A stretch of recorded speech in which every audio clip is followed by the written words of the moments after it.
இந்த வீடியோ உங்களுக்கு பிடிச்சிருந்ததுன்னா லைக் பண்ணுங்கள்.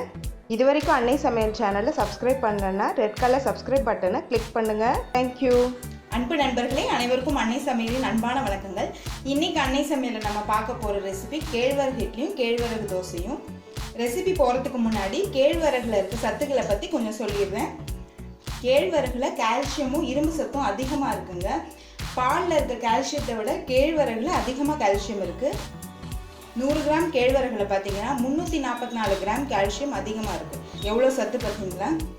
அது மட்டும் இல்லைங்க, இதுக்கு நோய் எதிர்ப்பு சக்தி அதிகரிக்கும், நமக்கு மாதவிடாய் கோளாறுகள் சரியாகும், ரத்தத்தில் இருக்க கொலஸ்ட்ரால் கம்மி பண்ணும், வளர்கிற குழந்தைங்களுக்கு எலும்பு நல்லா ஸ்ட்ரென்த் பண்ணும், 40 வயது கடந்த பெண்களுக்கும் ஏற்படுற எலும்பு தேய்மானத்தை இது குறைக்க உதவுதுங்க. இவ்வளோ சத்து இருக்க கேழ்வரகு நம்ம அடிக்கடி செஞ்சு சாப்பிடணும். அடிக்கடி ஏன் டெய்லியே இட்லி தோசை நம்ம சாப்பிட தான் போகிறோம். அந்த இட்லி தோசையிலே நம்ம கேழ்வரகையும் கண்டிப்பாக சேர்த்துக்கலாம்.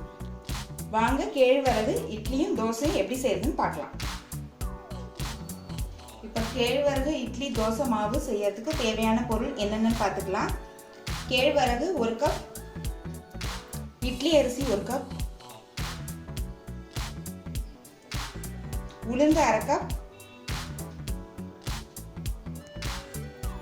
வெந்தயம் 1/4 டீஸ்பூன். இப்போ இது எல்லாத்தையும் 4 மணி நேரம் ஊற வச்சுக்கோங்க. மிக்ஸி இல்லை கிரைண்டரில் தேவையான அளவு தண்ணி சேர்த்து நைஸாக அரைச்சிக்கோங்க. உளுந்தும் வெந்தயத்தையும் ஒன்றா அரைச்சிக்கோங்க. அதே மாதிரி கேழ்வரகையும் இட்லி அரிசியும் சேர்த்து அரைச்சிக்கோங்க. இப்போ எல்லாத்தையும் அரைச்சி தேவையான அளவு உப்பு சேர்த்து 7 மணி நேரம் புளிக்க வச்சு எடுத்து வச்சுருக்கேங்க. இப்போ இதை இட்லி ஊற்றிடலாம். இப்போ இட்லி தட்டில் இட்லி ஊற்றியாச்சுங்க. நம்ம மூடி போட்டு வேக வச்சிடலாம். இப்போ கேழ்வரகு இட்லி எப்படி வந்திருக்கு பார்க்கலாங்க. இட்லி நல்லா வெந்திருக்குங்க. இப்போ கேழ்வரகு இட்லியை நம்ம சர்வ் பண்ணிடலாம். அடுத்தது இதே மாவில் எப்படி தோசை ஊற்றுறதுன்னு பார்க்கலாம். இப்போ தோசைகள் சூடாயிடுச்சுங்க. இப்போ கேழ்வரகு தோசை ஊற்றிடலாம்.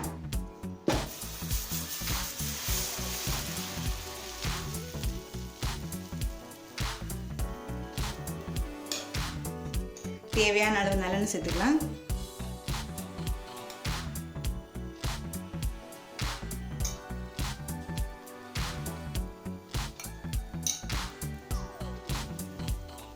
தோசை ஒரு சைடு வந்துருச்சுங்க. நம்ம திருப்பி போட்டுக்கலாம்.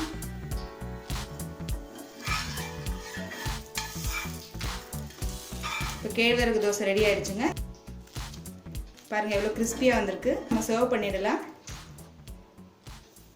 இப்போ சுவையான சத்தான கேழ்வரகு இட்லியும் தோசையும் ரெடி ஆகிடுச்சுங்க. ட்ரை பண்ணி பாருங்கள். கண்டிப்பாக உங்களுக்கு பிடிக்கிறது இல்லாமல் உங்கள் உடலுக்கு ரொம்ப ரொம்ப நல்லது. ரெசிபி பிடிச்சிருந்ததுன்னா வீடியோவை லைக் பண்ணுங்கள், கமெண்ட் பண்ணுங்கள், ஷேர் பண்ணுங்கள். இது வரைக்கும் அன்னை சமையல் சேனலை சப்ஸ்கிரைப் பண்ணலன்னா சப்ஸ்கிரைப் பண்ணுங்கள். தேங்க்யூ.